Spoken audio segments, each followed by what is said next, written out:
Good afternoon, DPEE families. Happy Friday. It is September 30th and welcome back to the principal's office. Hola familias de DPEE y bienvenidos a la oficina del director. Si necesita traducción al español, active los subtítulos aquí.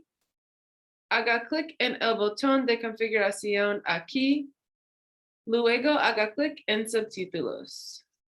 Haga clic en traducir automáticamente y desplázese hacia abajo hasta español. Haz clic español y estás listo. All right, everyone, let's get started. This week's principal's office is going to be fairly quick. We're going to go over some important dates as we have our back to school night coming up next week. And we are going to go over some announcements and then call it a day. All right, so as we all know, we are in the midst of Latinx Heritage Month, and we are going to have our own slide for Latinx Heritage Month in a minute, where we will have a family-facing and scholar-facing day, where we hope to celebrate some of our families who identify as being part of Latinx, Spanish, or Hispanic culture and heritage. So for the dates underneath that, our back to school night virtual presentation is October 6th. From 6 p.m. to 7 p.m. And that is on Zoom. We have put that link in our newsletter. However, we will make sure you all have that on Instagram as well. We also have our back to school night in-person classroom visits, which we highly encourage all of you to attend on Thursday, October 7th, with first grade coming in at 5:30 until 6 p.m. and kindergarten coming from 6:15 to 6:45. Our teachers have been hard at work preparing their content presentations for that night, where you will hear more about what we are learning in math and ELA. You will also learn about what your scholars have been learning in dance if they are a kindergarten scholar, as well as in PE if they are a first grade scholar. On October 11th, we are closed. We do not have school in observance of Indigenous Peoples Day. On November 2nd, we do not have school. We are closed for Election Day. And then for November 5th, we are hosting our first virtual coffee and conversations with our leadership team and our families from 8:30 to 9:30 on Zoom. And we will have our Zoom information soon to you all.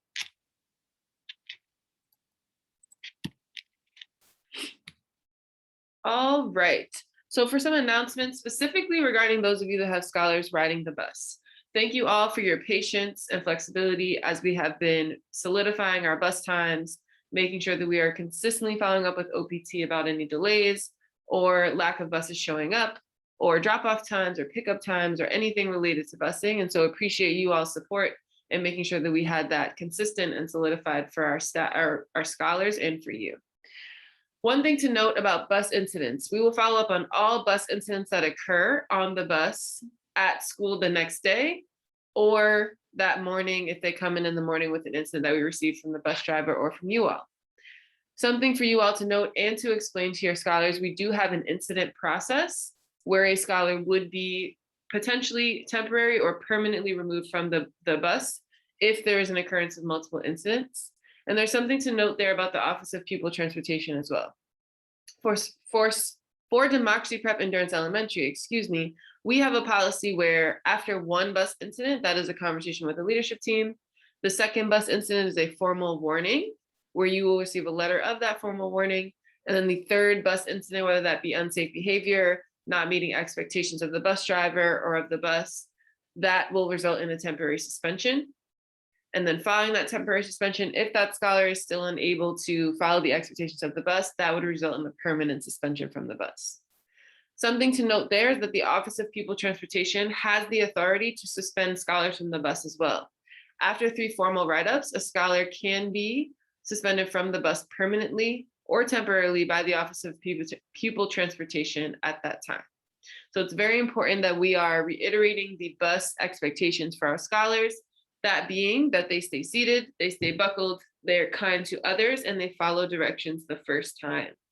The biggest behaviors that we are seeing are scholars out of their seats and engaging with other students in other seats.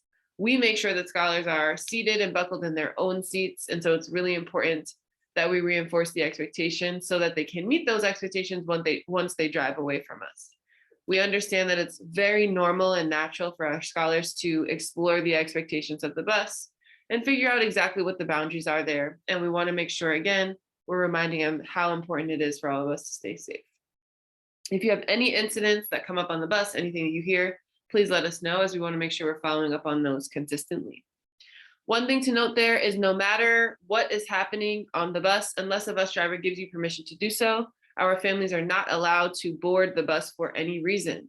That is to make sure that our scholars are safe, that our bus drivers are safe, and that you all are safe as well.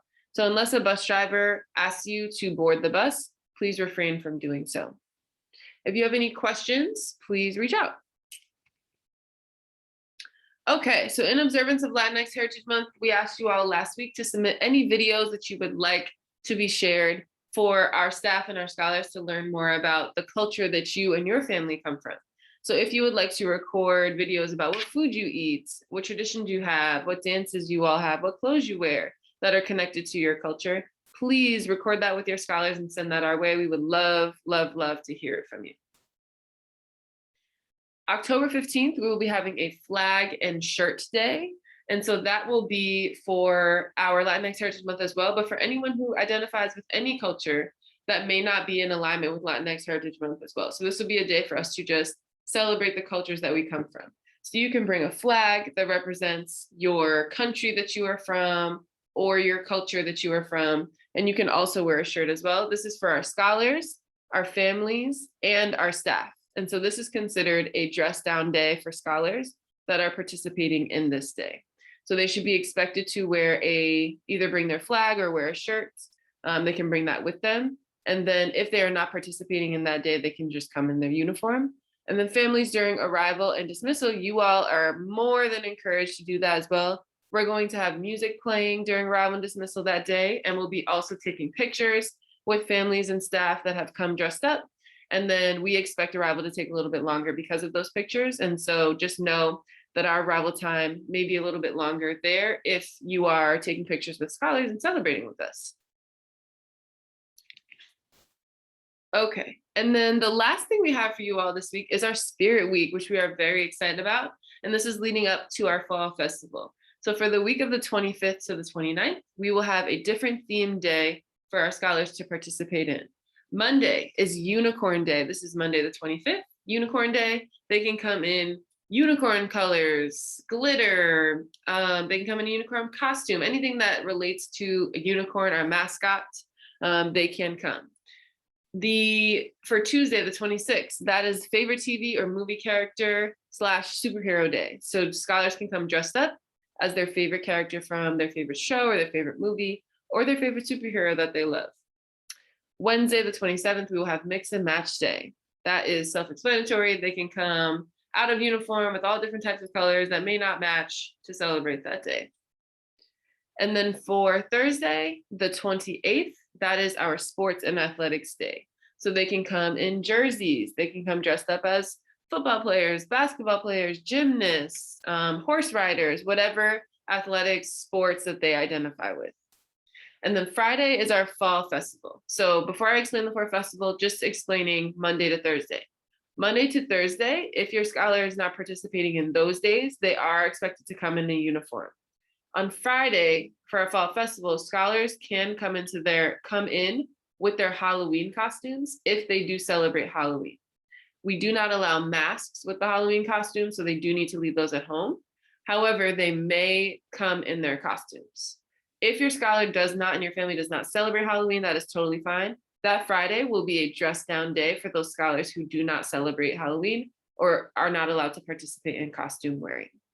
So again, for the fall festival, your scholars can come in their costumes. And then if they are not celebrating Halloween or not getting in a costume, then they can leave that there and they will come to school in their uniform. I'm sorry, not in their uniform, correction families. They will come to school dressed down that day. So they are allowed to dress down if they're not participating in costume wearing. All right. So if you have any questions, we are here for you. Again, you all know by now our emails and our phone numbers pretty well. This is a reminder in case you need them. Miss Roche on the left, Miss Felice next to her on the right. Miss Monahan in the middle next to Miss Felice, and then me all the way on the right to Miss Jones. So feel free to give us an email, a call if you need anything, if you need any support. We are here for you. Thank you so much for your time and for coming into the principal's office today. Have a great weekend, and we will see you all soon.